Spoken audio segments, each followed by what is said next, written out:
Guys, today, ipiprank namin si Becca. Yung kakalaro. Ipunta mo dito si Becca mamaya. Ipunta mo dito Oo. Dito kayo mag-uusap. So guys, prank natin naman si Becca. Si Anil kanina. Ngayon si Becca. Tapos sa kanya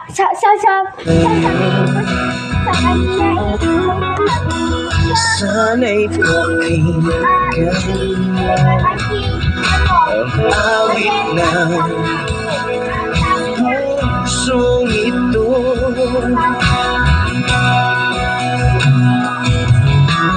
Tulad ng mundong hindi tumitigil sa pag-ikot, pag-ibig di mapapago. Tulad ng ilog na hindi tumitigil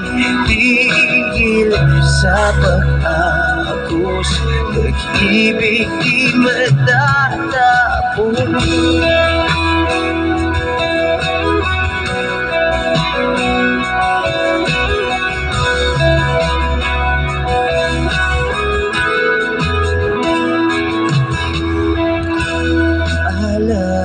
Alaala'y umagali, mga panahon na sasabi, sutulang mukha mo ay laging nasa panaginip. Bakit biglang pinanganib? Pagsasamahan tila nawiti, ang dating walang hanggan nagkaroon ng katapusan. Di magbabago pagmamahal sa'yo. Sana'y pakinggan mo ang awit ng pusong ito.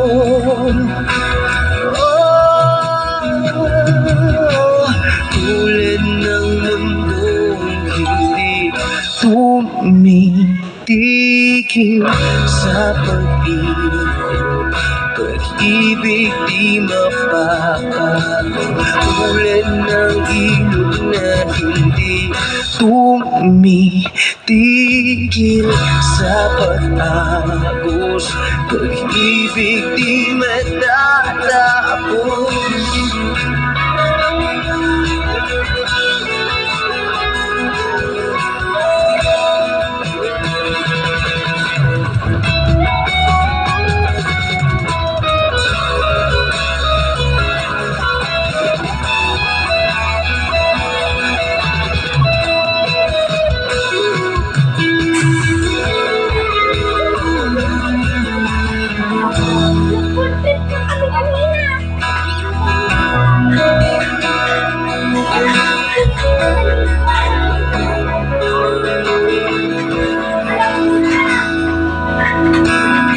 Tulad ng mundong hindi tumitigil sa pag-ibig, di mapapago. Hindi namin na-prank yung kapatid ko. So, yan sila. Okay na guys. Part 3! Hindi natuloy. Balik tayo.